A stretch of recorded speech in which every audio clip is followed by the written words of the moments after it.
नमस्कार करेंगे आप सब दर्शकों को। इस समय हमें गोगामेडी में, और गोगामेडी उत्तरी भारत का सबसे बड़ा मेला जहां बढ़ता है। गुरु गोरखनाथ और गोगा जी महाराज की ये तपोभूमि है। देश के हर कोने से श्रद्धालु यहाँ पर आते हैं और उस घराने को दिखा रहे हैं जिस घराने में स्वतंत्रता सेनानी का नाम पूरे वर्चस्व में है। आपको बता दें, मोदन सिंह जी जो इस क्षेत्र के एक जाबाज शेर थे। और दरअसल उस जमाने की जब बात करेंगे तो 1900 के लगभग उनका जन्म, और 1994 में वो इस दुनिया को छोड़ के चले गए थे। तो आज यादें हम ताजा कर रहे हैं और कई सारी उम्मीदें यहाँ के लोग बाग लगाए बैठे हैं। मैं सबसे पहले, गुरनाम जी एडवोकेट भी हैं और सामाजिक सरोकार के व्यक्तित्व हैं। गुरनाम जी बताइए। सबसे पहले तो सतरंगी संसार के सभी दर्शकों का हार्दिक अभिनंदन, नमस्कार। 1942 में आजाद हिंद फौज का कैप्टन मनमोहन सिंह और रास बिहारी बोस ने मिलकर के गठन किया था और उसका पुनर्गठन सुभाष चंद्र बोस, हमारे नेताजी, उनके द्वारा किया गया था। और आजाद हिंद फौज का लक्ष्य ब्रिटिश सरकार को भारत से खदेड़ना था और पूर्ण स्वराज्य प्राप्त करना था। इसके लिए आजाद हिंद फौज का गठन किया गया, जिसमें सरदार मोदन सिंह जी, जो 1900 के लगभग इनका जन्म हुआ और 22-23 साल की उम्र में ये सेना में भर्ती हुए। इन्होंने प्रथम विश्व युद्ध लड़ा और द्वितीय विश्व युद्ध से पहले 1942 में आजाद हिंद फौज का गठन हुआ। आजाद हिंद फौज में इन्होंने नेताजी सुभाष चंद्र बोस के साथ लड़ाई लड़ी। वहां इनको गिरफ्तार कर लिया गया, जिसमें लगभग 85,000 के लगभग सिपाही थे आजाद हिंद फौज में जी। और इनको सिंगापुर में कैद रखा गया। सिंगापुर में 2-3 साल की कैद के बाद इनको वहां से रिहा किया गया। उसके बाद ये भारत आए और यहाँ गोगामेडी में 1960 या 62 के आसपास यहाँ अपने परिवार सहित रहने लगे। वीरता का जोश तो था ही उस समय। मोदन सिंह जी लगभग 7 फीट लंबे, बहुत लंबे कद काठी के मजबूत जवान थे जी। और वो बताया करते थे, मेरी खुद से बात हुई थी, मैं बहुत उस समय छोटा था, वो हमें बताया करते थे, स्कूल के अंदर जाकर अपनी स्टोरी बताया करते थे जी। तो वो कहते सुभाष चंद्र बोस के साथ मैं झंडा लेके चला हूं। वाह।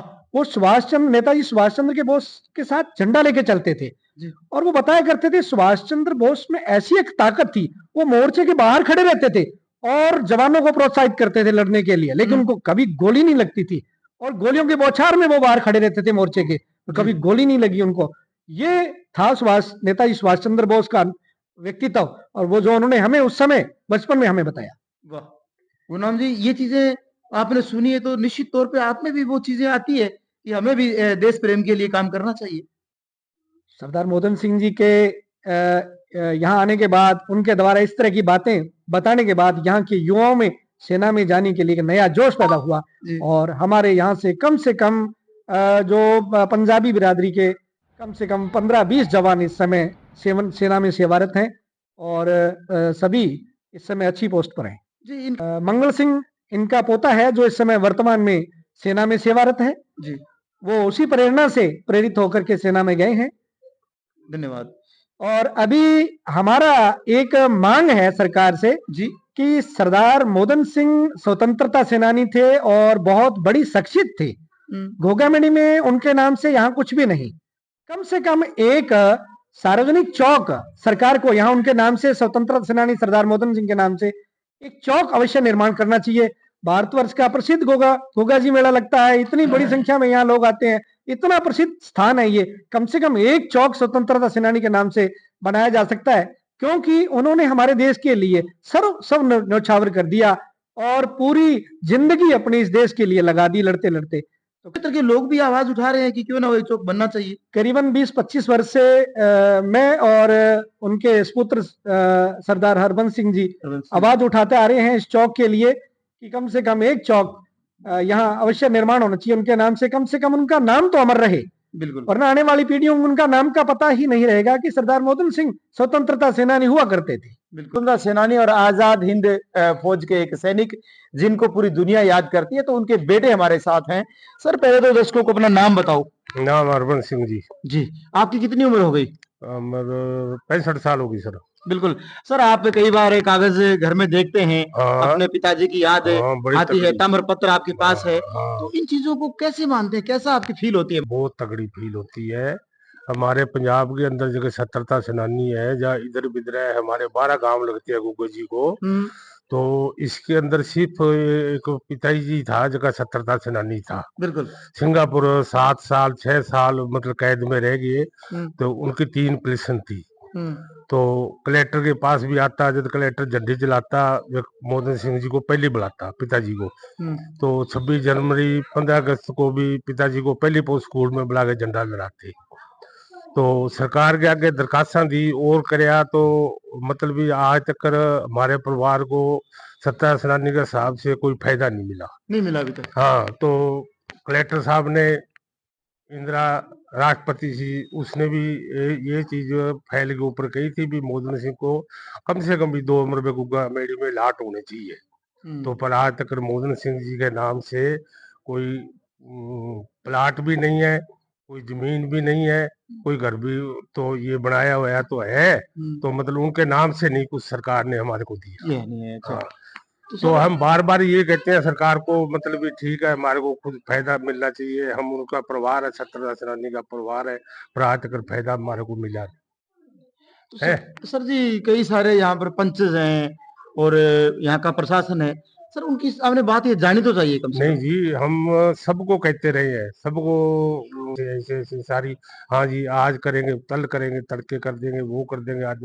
कलेक्टर साहब से बात करते हैं, आज एसडीएम साहब से बात करते हैं। तो मतलब भी ये चीज की आज तक कोई किसी ने दिल लगा के आगे बात नहीं करी। सर जी मान लीजिए भविष्य में चौक बनता है, तो ऐसे में फिर कितनी खुशी मानते हैं अपने लिए? मैं कहूँ जी बहुत बड़ा धन्यवाद देते हैं हर एक चीज के, कलेक्टर साहब के भी, उनके सरपंच के भी, उनके मोदी के, मतलब भी उस चीज में मदद करेंगे। बाकी तो हमारे परिवार के 40-45 घर है, 40-45 घर के अंदर आर्मी में किसी घर से 2 बच्चे है, किसी घर से 1 बच्चे है। वो भी जो छुट्टी आते हैं 4 दिन रहने के लिए आते हैं, वो भी यही कहेंगे भी चाचा जी दादाजी का कुछ बनवाया नहीं आपने, दादाजी का कुछ बनवाया नहीं आपने, आप बनवाओ, हमारे में जोश आवे है। तो जो छोटी पीढ़ी है उनकी फोटो देख के मतलब भी हमारे में जोश आए। साथ भी कोई ऐसी बातें हाँ, बहुत अच्छी खूब लगती वो हो। बताते थे, बोले क्या ये जो जैसे गदाम सिंह ने बताई थी, बोले गोलियां चलती छड़ा छड़, तो सुभाष चंद्र बोस मतलब भी जय हिंद करबो करता, मतलब भी मोर्चे के अंदर नहीं बढ़ता था, मतलब भी माल के दया से उससे कभी गोली नहीं लगी। हाँ जी, जाते तो मतलब बैठे जगह सिंगापुर में लड़ाई करी, भूखा तीसारिया, ये भी कहते हमारे को भी अंग्रेजा के हथियार थे, फिर अंग्रेजा को उल्टे चला के अंग्रेजों को बाहर से हिंदुस्तान से भगाया। ये हमारे को शाम के सुबह जब बैठते जब सारी कहानी बताते थे, बहुत तकड़ी। कम से कम 15-15 10-10 दिन भूखे रह गए लड़ाई। बताइए आपको। हाँ, ये उस समय तो देश आजाद भी नहीं हुआ था, उस समय की बातें अगर सुनेंगे तो कांटे खड़े होते हैं। जब देश तो थोड़ा बाद में लड़ाई बहुत दिन कर गए, देश तो बाद में याद हुआ फिर। बिल्कुल। सर ये ताम्र पत्र जो है वो कब मिला था? ये जी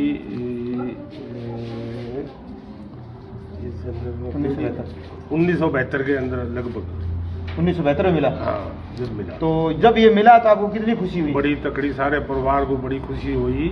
तो बड़े बड़े दूर से रिश्तेदार भी आए, पूरे मेड़ी के पिताजी से बैठन उठने वाले बडेरे आदमी बड़ी खुशी से देखना है। बोले यार मोहन सिंह को दिखाओ तो सही। जी कब गुजरे, कितने साल हो गए? माता जी उसके 7 साल बाद में गुजरे थे, उनकी भी फिर पेंशन थी, पर वो उसके बाद में बंद हो गई।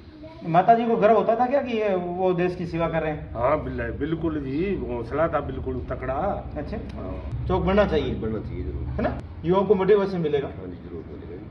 बिल्कुल। आपका शुभ नाम क्या है? रणधीर सिंह जी। आप मौके पर पंच भी हैं, तो आप पर एक अलग जिम्मेवारी बनती है कि हमें एक चौक बनवाएं। हाँ जी, ये बनती है। वार्ड पंच होने के नाते मैं इसी वार्ड का, जहाँ मेरे दादाजी थे, इसी वार्ड का वार्ड पंच हूँ मौके पर। और अभी ग्राम पंचायत को प्रस्ताव भी करेंगे कि भी गांव के अंदर जहाँ उनके मोहन सिंह के नाम का एक चौक होना चाहिए, क्योंकि यहाँ कम से कम 10 स्टेटों की जनता आती है मेले में। सर आपके बड़े भाई भी शायद मिलिट्री में है, रिटायरमेंट है? मेरा बड़ा भाई नहीं, छोटे भाई मेरे बीएसएफ में रह के आए, 32 साल नौकरी की है। 32 साल। आपके पापा की और मोहन सिंह जी के बीच की कोई बातें आपको याद हैं? हाँ जी, वो उनके साथ ही रहा करते थे। मतलब जब ये गोगा मेड़ी में हम अपने पंजाब से आए, तो उनके मतलब साथ ही रहे हुए हैं। खेती बाड़ी में पिताजी साथ ही रहे हैं। चौक बढ़ना चाहिए, बात यही है ना? हाँ जी हाँ, ये मतलब गांव के अंदर उनकी कुछ ना कुछ तो यादें होनी चाहिए भी, इतना वो स्वतंत्रता सेनानी रहे। भारत सरकार ने उनको ताम्रपत्र से मतलब सम्मानित किया। हाँ जी सर, हाल ही में पिछले वर्ष रेलवे स्टेशन पर एक बड़ा आयोजन हुआ विवाह का, वहाँ भी इनको एक बुलाया गया इनके नाम से। ये इनको हरबंस सिंह को, हमारे चाचा को वहाँ स्पेशल इनवाइट किया हुआ है। बिल्कुल। हाँ जी, ये कारण है। हाँ, उनकी फोटो भी वहाँ लगी थी, है ना? मोदन सिंह जी आपके क्या लगते थे? हाँ जी साहब, मेरे ससुर थे। हमको बहुत गर्व है जी, ये फोटो देखने घर पर भी आते हैं और हमारे को भी जोश आता है भी हमारा ससुर देश आजादी था तो उसका बारे में कुछ न कुछ मेरी के अंदर चौक वगैरह बनना जरूरी होता है जी। बिल्कुल। हाँ आपके जी। कितने बेटे हैं आपके? हाँ जी, बेटे तो हमारे 2 हैं, वैसे 4 है, 2 मेरी बहन के हैं, 2 मेरे हैं। तो अभी ये कोई नौकरी में है? हाँ जी, एक नौकरी में मेरा बेटा है, मिलिट्री में? हाँ जी, मिलिट्री में है, तो वो ये अब जॉब कर रहा है जी, तो यहाँ ड्यूटी लगी है हरिद्वार जी। हाँ जी, और हमारे को भी ऐसे लगता है जी, वो हमारे ससुर की कोई देश जात की कोई चीज बननी जाती है, ये यहाँ दुनिया आती है देखती है तो हमारे को भी अच्छा लगता है। आपसे निवेदन रहेगा कि इस वीडियो पर आपकी प्रतिक्रिया है वो सकारात्मक आनी चाहिए, क्योंकि जो क्रांतिकारी जो व्यक्ति होते हैं, जो देश के लिए कुछ कर गुजरने का जज्बा रखने वाले थे, उनको हमें समाज के सामने रखना है। और आपसे यही निवेदन रहेगा कि इस वीडियो को आप ज़्यादा से ज़्यादा शेयर कर देना। नमस्कार, जय हिंद, वंदे मातरम।